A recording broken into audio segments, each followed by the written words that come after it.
But I believe this is his uncle putting that out there, trying to. Why would he put it out there? Because Skip, who's gained something from this? If he were to, let me ask you a question. Nobody. Let me ask you a question. His uncle said the reports are he might be happy to go to Philadelphia. So if he goes to Philly, he's going to be number one? No, but that's Philly saying he might be. We can talk him into it. No. That's not Kawhi saying If that. he goes to Philadelphia, I'm not saying staying long term. Yeah. Would he be the second option behind Joel Embiid?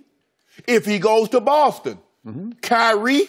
So this notion that all of a sudden, because until Tim Duncan left, he was the second option. And Skip, even when Tim Duncan left, they bought LaMarcus Aldridge in to be the number one option. So until Kawhi burst onto the scene, he was supposed to be the number two option behind LaMarcus Aldridge. That was just 2 years ago, he was supposed to be the number two option. Exactly. So I just believe, and I could be wrong, and if I'm wrong, I'll come on and say I was wrong, but I believe this is his uncle, who's now his representative, setting this out there, saying, well, he doesn't want to play, thinking the Lakers are going to make a bad deal. The Lakers are not giving up their entire franchise for Kawhi. I'm sorry. No, but why wouldn't you say he does want to play for the Lakers so you would encourage them to do the deal? Because here's the thing, Skip Bayless. Nobody is going to really, because basically we've heard Kawhi, well, it's been put out there that his representatives say Kawhi is only going to be willing to sign with the Lakers. Now, nobody is going to give up young assets and even and picks for Kawhi when the possibility of him not re-signing. They're just not going to do that. I just believe this is his uncle trying to put the pressure. Well, now all of a sudden he wants to be a Clipper. Really? Really? Now the Clippers. Okay. Let's just say for the sake of argument that's true. And, okay, go. Let the Clippers put a package together. What do they have to offer you? What young player? Oh, you want Tobias Harris? Really? So what else you going to get? Tobias Harris? Patrick Beverley? Draft picks? Yeah. I mean, the kids they just drafted. But they say they want players now. So how do you go from this? Let me get this right. I just want to make sure I'm hearing you correctly. You go from Tobias Harris and Patrick Beverley as opposed to you wanted Jason Tatum and Jaylen Brown. You wanted Kyle Kuzma and Brandon Ingram. Okay. I can see the Spurs doing this deal in a hurry now. Y'all can't fool O'Shea Sharp. You're completely missing the point here. This is more weirdness from a really weird dude in Kawhi Leonard. This is another flashing red light. Proceed with caution to anybody who has any interest in acquiring Kawhi Leonard. So what did we just hear from Michael C. Wright, who covers the San Antonio Spurs for ESPN.com? He has validated what Shams Charania reported on Colin Cowherd's show on The Herd the other day, which is, wait a second, timeout, and Shams was really strong with it. I'm paraphrasing what he said, but he said everyone's missing the point here. He's not jumping for joy to play with LeBron, that he doesn't want to join forces with LeBron. This is discouraging him from wanting to be a Laker and encouraging him to want to be crosstown Los Angeles Clipper. So he wants to play for a Los Angeles team, but not for LeBron's If you don't mind me, Skip, you've been in the business. You was in the business for 40 plus years. How do reporters get inside information? Who gives that to them? So somebody in his camp, right? I'm assuming the uncle. Oh, okay. So I'm saying that the uncle is putting this out there to try to generate a trade, but you're saying the uncle is trying to... Time out. There's more to the report from Michael C. Wright covering the Spurs for ESPN.com. He has bounced it off Spurs officials who confirm, yes, that's what's going on here. But the quote from one Spurs insider is, unfortunately, the Clippers don't have bleep to trade. Back to your point. Okay, so the Spurs are stuck. We don't want any of the Clippers' assets. Well, why are you doing that? Because it's blowing up your dream. No, it's not. Yes, it is. No, because here's the thing. He doesn't want to play. Here's what this guy is. Okay, let's go back.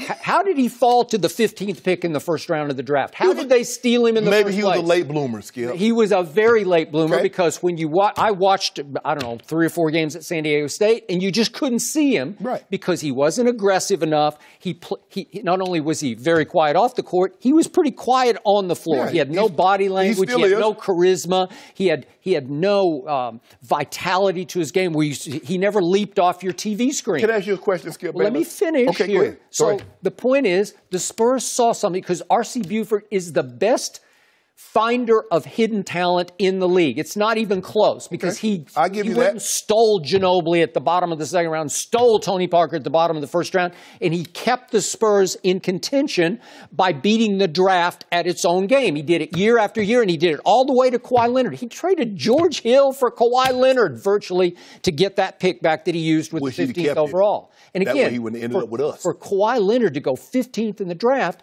but he couldn't shoot a lick. He had no shot. He had no mid-range. He definitely had no three-point shot. And that Chip England, who is their shot doctor, their shooting coach, he finally, over the first 3 years, taught Kawhi a shot that became a pretty good shot, pretty deadly, even from 3. Oh, yeah. So all of a sudden, he became the whole two-way package. But, to your point, 2 years ago, when they had the big free agent signing of LaMarcus Aldridge, that was the steal of the offseason that year. Because everybody thought he was going to the Lakers. Everybody did, or anywhere but San Antonio. Correct. And all of a sudden, San Antonio's back in business with LaMarcus Aldridge. He's supposed to be that Tim Duncan. And they tried to make him that guy, and at the biggest moment against Oklahoma City in the playoffs, when I thought they had him, nope, they didn't have him. Because remember, he got off to a crazy hot start. He had 40 that first game, right?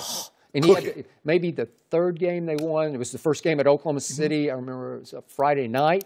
He made some outrage. I forget what it was, like 20 or 24 shots. And then all of a sudden, when the lights got really bright and hot, he shrank and melted. And they decided, wait a second, maybe Kawhi's got to be the man. So last year, they go into the season pushing Kawhi as the new face of the franchise. Chris Broussard sat right here before the season started and predicted Kawhi Leonard was going to win MVP. And right on schedule, he crumbled under the pressure to be the man. Wait, I got to be the guy. I got to be the MVP. He takes a knee to the thigh and exaggerates the injury to the point he takes the rest of the year off. Skip, stop saying he exaggerated it. He didn't exaggerate the injury. The man was hurt. Give him the benefit of the doubt. I talked on the phone to a doctor who had closely examined him and all of the pictures of his right leg, and he could find nothing. Well, I talked to a doctor. Nothing. You did not. And the doctor say sometimes people have injuries or ailments that dumbfounds even the greatest medical. But let me ask you this, Skip Bayless. Okay, but think about this. Look, to sum this up, think about what just happened. This is the same Kawhi Leonard who didn't want to be the man in a San Antonio where I know it's a small market, but it's all you got.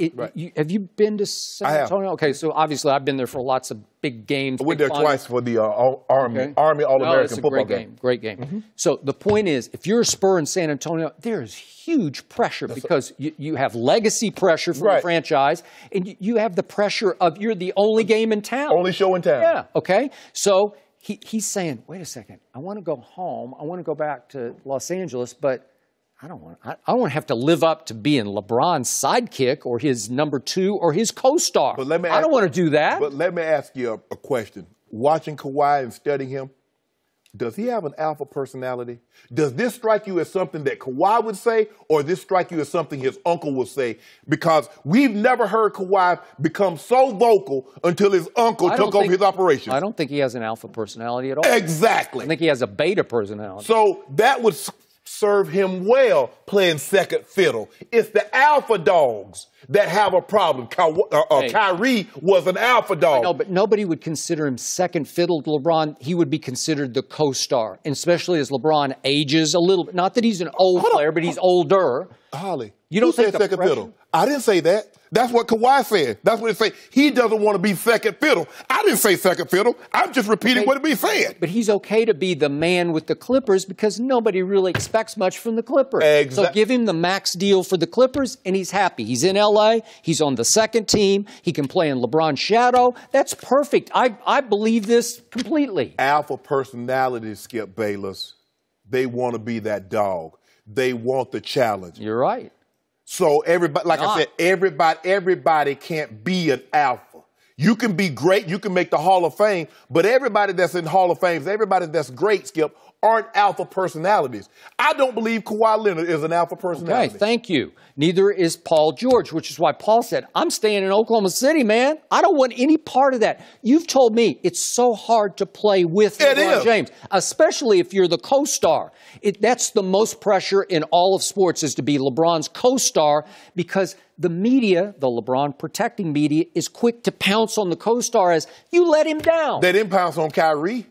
Well, because Kyrie was exactly. If you do your job, you don't get pounced on. But he's a superstar. They didn't beat me up when I played with number 7, John Elway. How many times did I tell you? I thought Kyrie was the first option on offense for the Cavaliers. You got jokes, huh? Well, I don't have jokes. You at the I Laugh know who Factory? the closer was. Were you at the Laugh Factory tonight? No, I was at Game 7 watching Game 7 in Oakland when he hit the shot of shots to close the deal. So are we going to disregard that triple dub that Bron threw up?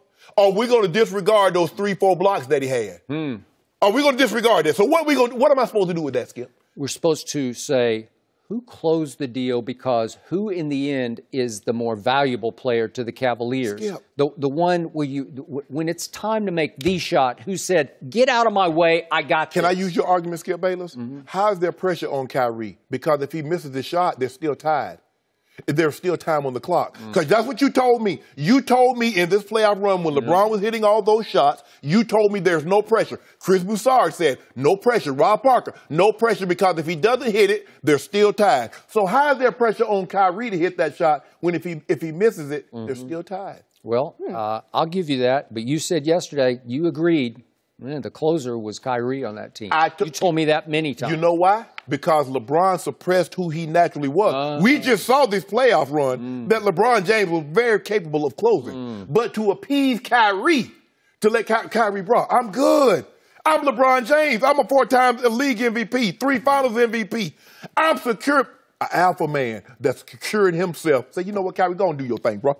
Do you over there. I'm going to stand here in the corner. Watch Kyrie pat that. Go to the basket. You think Kyrie would have let LeBron sit on that bench, removed from the team at the end of regulation of Game 1 of these past finals, and pout and cry? Kyrie wouldn't even showed up like he did Game 7. Remember he had his wisdom teeth full, Skip? Oh, my bad. No, he had a deviated septum.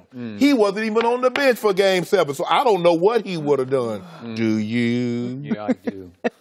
He would have said, get over here, we got this. Or I got this. No, we don't. Yeah. Oh, is that what he said last year in Game 3 when he threw up them bricks? 0 for 7 from 3? Clink. We got to move on.